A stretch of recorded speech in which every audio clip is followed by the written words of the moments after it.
And welcome. Our top story of this hour, Indian Prime Minister Narendra Modi is all set to attend the second session of the G20 Summit in Rome, which is the world's biggest summit in the post-pandemic era. The summit will help global leaders agree on a roadmap for a sustainable, green and speedy recovery from the Wuhan virus. Sunday's session will focus on climate change and the environment. Prime Minister Modi, who is currently in Rome at the invitation of his Italian counterpart Mario Draghi, will conclude his two-day trip to the country.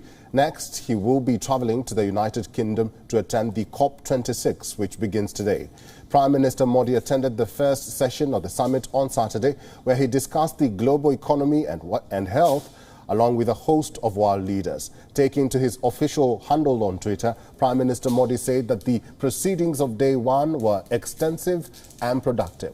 Among the topics highlighted by Prime Minister Modi at the G20 Summit were India's contributions in the global fight against COVID-19, the vision of One Earth, One Health, furthering innovation in healthcare, and leveraging technology for human empowerment. On Saturday, Prime Minister Modi met his Singapore counterpart Lee Hsien Loong on the sidelines of the G20 Summit. The leaders discussed ways to further scale up the friendship between India and Singapore. Their talks focused on trade, culture and other subjects.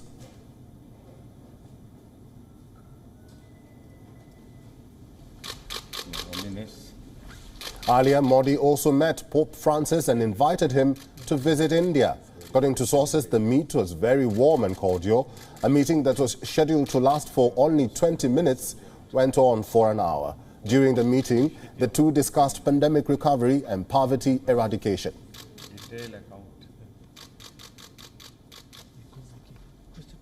Questo è un medaglio fatto qui in Vaticano. Thank you very much for your visit. I'm happy. It's an honor for me, very happy, and I would like to see you in India. It's my great honor to receive you there. Yes, thank you very much. And pray for me, don't forget. I talk to you. Your prayers are always giving me strength. Thank you. Prime Minister Modi also held his first face-to-face meeting with French President Emmanuel Macron. It was the first meeting between the two leaders after the AUKUS controversy. Nearly a month ago, Modi and Macron had held a telephonic conversation where the two had discussed Indo-Pacific and bilateral ties. Prime Minister Modi's visit comes at a time when the world is looking to India to set an example in sustainable and speedy pandemic recovery. According to the IMF, India will remain one of the fastest growing economies in the post-pandemic world. According to IMF's latest projections, India's economy, which contracted by 7.3% due to the COVID-19 pandemic, is expected to grow by 9.5% in 2021 and 8.5% in 2022.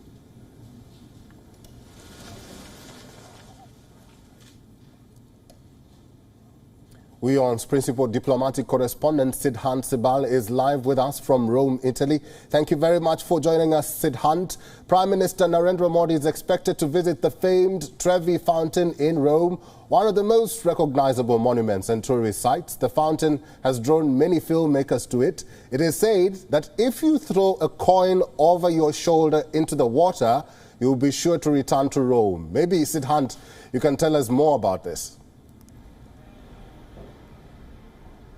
Well, yes, Eric, in fact, we right now do not know that whether the G20 leaders who are going to reach Trevi in a short while from now, in 15 minutes from now, will throw the coin or not. But yes, there is a lot of chaos and commotion as expected, given that world leaders have descended here in the Italian capital, Rome. If my camera person can show you the streets of Rome buzzing with activity, a lot of police personnel, if my camera person can show you the police presence on the ground. And of course, right now I'm standing near the Indian Prime Minister's hotel. He of course has left for the Trevi Fountain event. This is a joint event. It is being hosted by the host Italy, and this has been a part of tradition in terms of the host showing landmark sites. India, of course, is going to host the G20 in 2023. So do expect India also showing something grand from its history during that summit. But right now we are here in Italy, and of course focus is just not culture and the rich history of Rome and Italy, but also on making sure consensus formation on COVID crisis and of course climate change. Yesterday we know that Prime Minister in his intervention talked about vaccines India is going to produce by 2022. He's also talked about the recognition that should be given by the World Health Organization when it comes to co-vaccine. He met number of leaders, and today of course is the last and the final day of his 3-day Italy visit.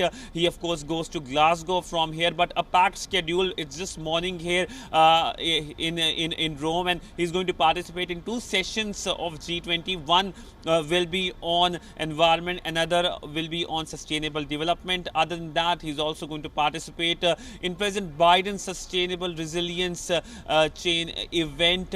He will be having 2 bilaterals. One, of course, with the Spanish Prime Minister, another with the German Chancellor Angela Merkel.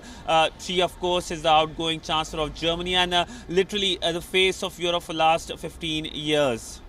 Let's talk about these bilaterals. Being the second day of the summit, the Prime Minister has held numerous and is set to hold more bilaterals, like you mentioned there, with world leaders. What will be the ultimate impact of this courtship, not only for India, but for the region?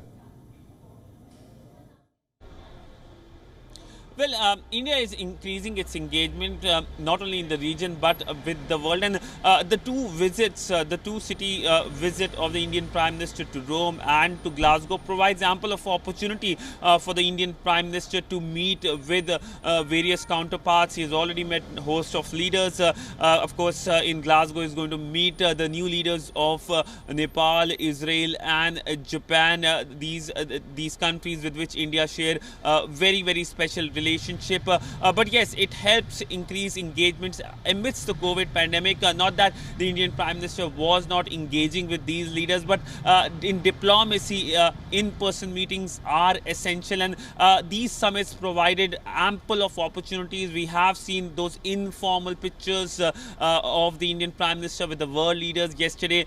They have in fact been viral on Twitter as well, but largely we know that the focus will be on what can be the substantive outcome with each specific country. Like, for example, yesterday the Indian Prime Minister met the French President Emmanuel Macron. This was a meeting which was in the pipeline for a pretty long time. Both leaders, of course, spoke in September in the backdrop of the AUKUS Pact fallout as well. But yesterday the focus was on increasing various aspects, whether it's people-to-people relationship. There's already a strong defense partnership between the two countries. Of course, with the German Chancellor today, it will be a kind of a very emotional meeting in a sense that it's a farewell call, because Angela Merkel will no longer be the Chancellor very soon, and this is a parting call as well. The Indian Prime Minister is expected to talk about their previous engagement, something that we have seen many times. In fact, I remember during the Commonwealth Summit which happened in London, the Indian Prime Minister made sure that he makes a stop over in Berlin and meets Angela Merkel. So that is another key aspect which is going to happen later today. Lastly, yesterday we had various activists protesting in the streets of Rome. The protesters have vowed to continue with the demonstrations. Have they grown larger despite world leaders talking about climate crisis? They all seem to be mum about the protests.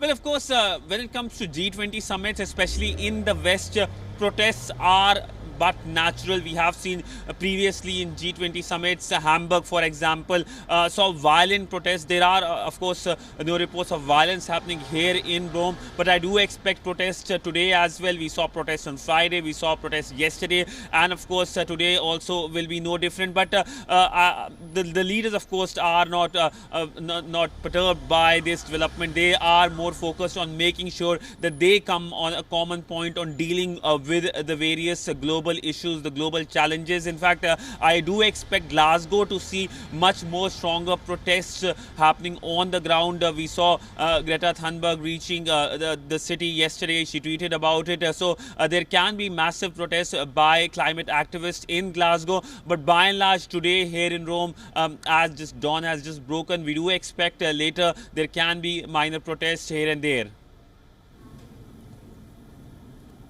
Live from Rome, Italy. Thank you very much, Sidhant Sibal, for that.